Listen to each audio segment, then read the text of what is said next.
Olá, cara assinante do Albert, como vai? Nós vamos ter aqui a nossa entrevista do mês de abril. Nós tivemos em março o professor Alisson Binha, em fevereiro o professor Marcelo Veras, em janeiro o professor Carlos Godoy. Espero que você tenha conferido. Foi de uma riqueza muito grande o nosso bate-papo com esses professores e hoje também será. Nós temos aqui o professor Ricardo. O professor Ricardo é professor na área do direito. Ele atua na região do Cariri, no estado do Ceará, uma região de muita riqueza cultural, e nós estamos aqui hoje para conversar um pouquinho sobre educação na atualidade, especificamente sobre como é que ele enxerga as novas metodologias no campo da educação, e uma das preocupações do professor Ricardo, como eu bem o conheço, é com trazer para a sala de aula aspectos socioemocionais, socioafetivos, eu diria. Então, professor Ricardo, a pergunta que eu tenho para lhe fazer é como é que você enxerga como professor as novas metodologias em educação e como você reputa o valor da afetividade entre professor e aluno na sala de aula como um facilitador para a educação dos alunos. Professor Max, uma imensa satisfação poder estar compartilhando com o senhor, com os seus alunos, com todos aqueles que compartilham do curso da plataforma Albert, minhas sinceras satisfações em poder estar aqui com vocês. Sou professor na região do sul do Cariri, sou oriundo de Fortaleza, atualmente ministro aulas de Direito nos cursos de Administração, Ciências Contábeis, Análise de Desenvolvimento de Sistemas e sou um apaixonado pela educação. E quando você me pergunta o que eu penso, qual a minha percepção acerca de metodologias de ensino, de metodologias ativas, a primeira coisa que me vem à mente, Max, é um cara que eu intitulo assim um dos meus gurus na educação, um educador chamado Rubem Alves. Para mim, toda metodologia ela é válida. Toda metodologia ela pode ser extremamente eficiente, desde que na sua fase inicial tenha um determinado objetivo chamado instigar a curiosidade do aluno. Rubem Alves tem obras e tem vídeos acerca disso, onde ele fala de maneira bem clara, bem objetiva. A tua função enquanto professor é, antes de tudo, despertar a curiosidade do seu aluno. Então, tu podes fazer isso numa aula expositiva, tu podes fazer isso apresentando um estudo de caso, tu podes fazer isso através do planejamento daquela tua aula toda de slide. Sim, é possível, desde que a premissa principal seja o quê?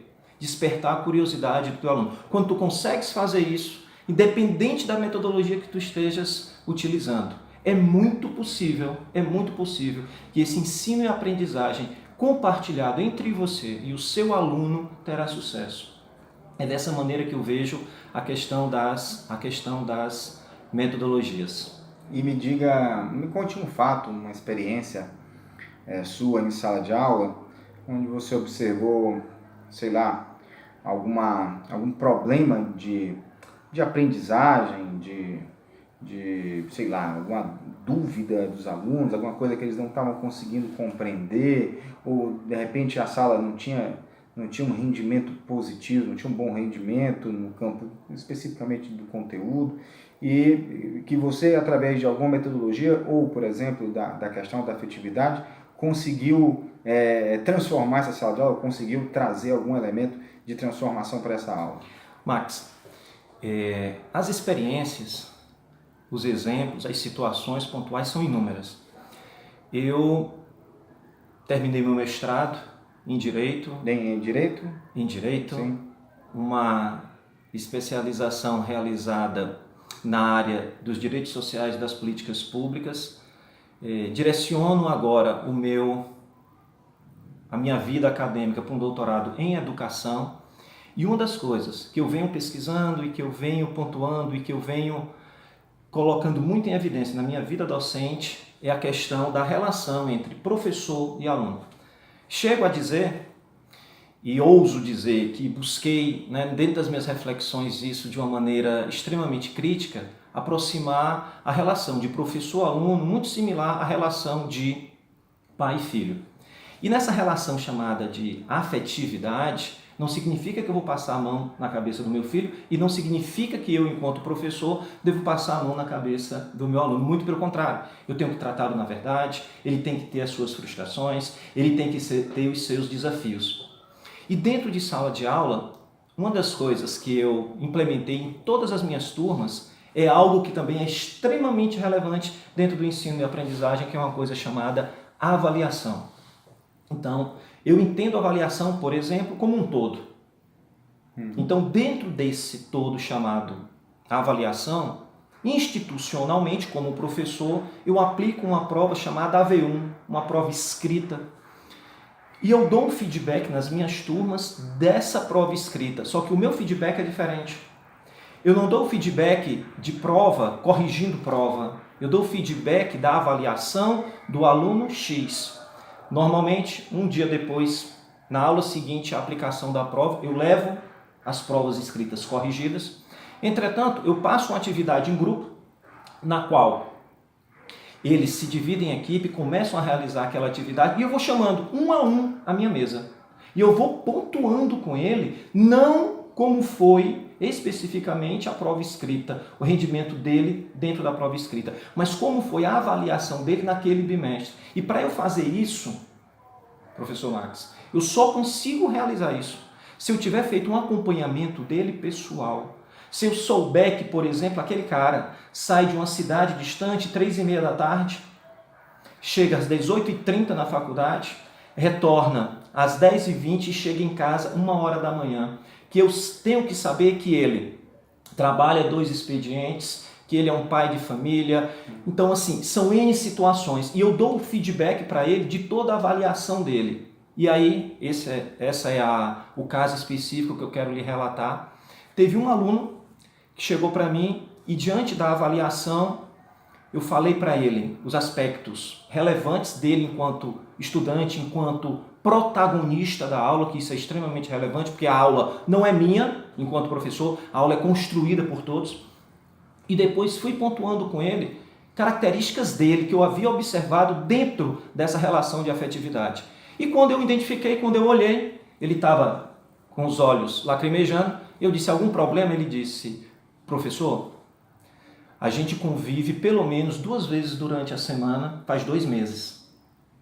O senhor disse para mim características que eu sei que são minhas, que os meus pais, mesmo eu até hoje, com 22 anos, nunca me disseram. E ele um excelente aluno. E eu pontuei a avaliação dele muito boa. Entretanto, eu disse, você tirou 10 na prova escrita. A tua avaliação dentro de um contexto geral é muito boa. Mas eu vou te dizer uma coisa. Tu sabes quanto tirou o teu amigo do lado? Ele disse, não sei. Mas ele é meu grande amigo. Eu disse, pois é, o teu amigo não foi bem. Que mérito tem, dentro desse processo de compartilhamento, o teu 10, se ao teu lado, o teu amigo, aquele com quem no intervalo tu brincas, tu merenda, tu conversa, tu interage, ele não foi bem. Aí eu deixei uma incumbência para ele. Eu disse, eu quero ver esse 10 repetido na AV2, mas eu quero que você se comprometa com a construção do conhecimento para com o teu amigo. E foi assim que foi feito. E foi uma experiência muito interessante. Muito bom, muito bom. É um excelente exemplo. Você estava falando comigo também ontem, hoje também conversamos sobre isso. Nós viemos participar aqui em Campinas de um congresso de educação e conversamos muito sobre educação esses dias. E você estava falando sobre falar da sua verdade. Como um professor necessita falar, ou um professor, um orador, um palestrante, alguém que esteja à frente, como é importante que o cara trate da sua verdade e que isso geraria nas pessoas, no seu público, uma adesão maior, um envolvimento emocional maior, porque você fala a sua verdade. Eu gostaria que você tratasse um pouquinho disso. Pronto. Para falar disso, eu contextualizo muito com o que está acontecendo atualmente dentro do meio educacional e você sabe muito bem disso porque ministra vários cursos de metodologias ativas, inclusive enfatizando toda a questão da inovação tecnológica.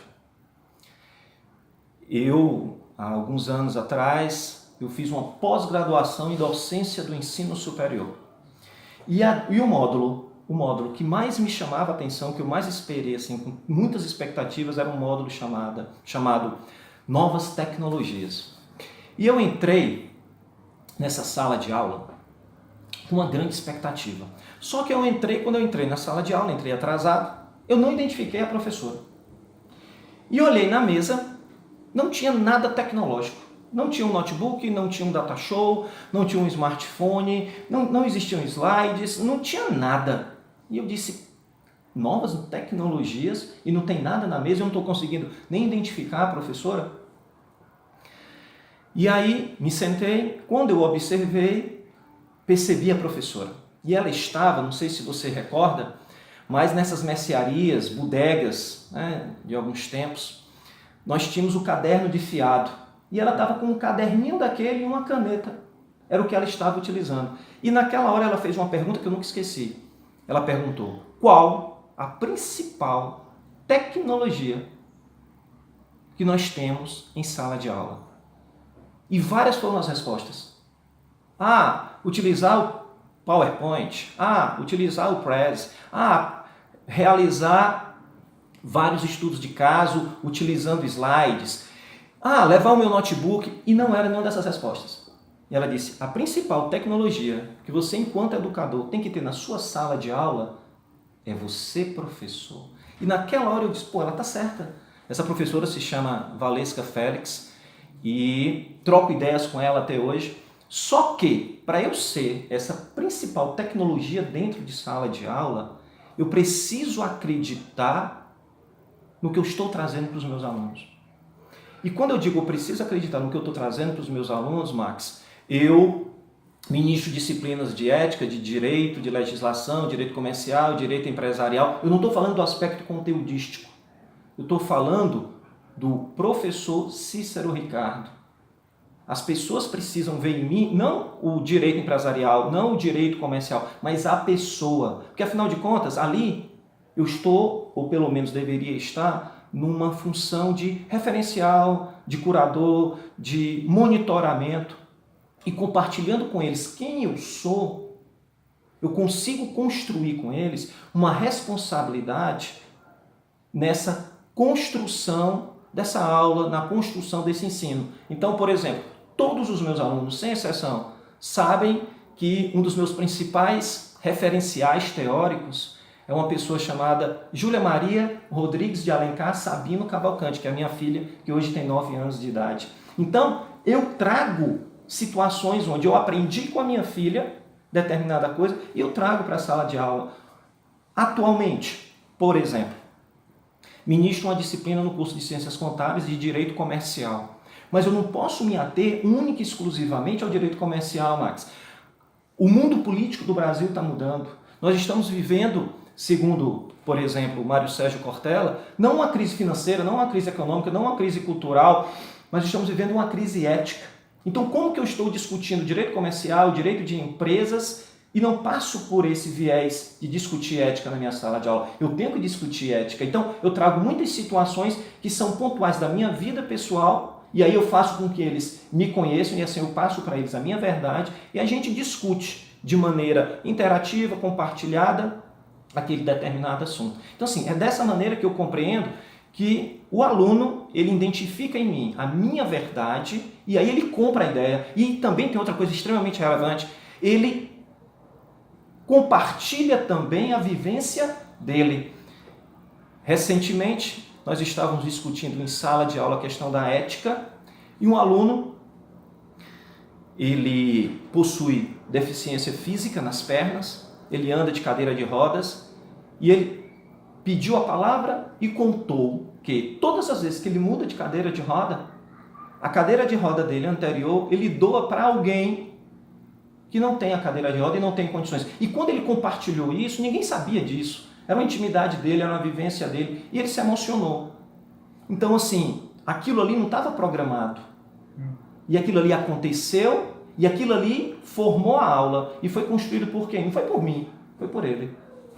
É legal que a sala de aula se torna a esse ambiente de verdades, né? De Sim. verdades plurais e vão causando uma grande verdade, que é, no caso, um conhecimento maior. Isso é muito, muito bárbaro. Eu agradeço, Ricardo, sua participação no nosso Albert. Essa é uma forma da gente compartilhar.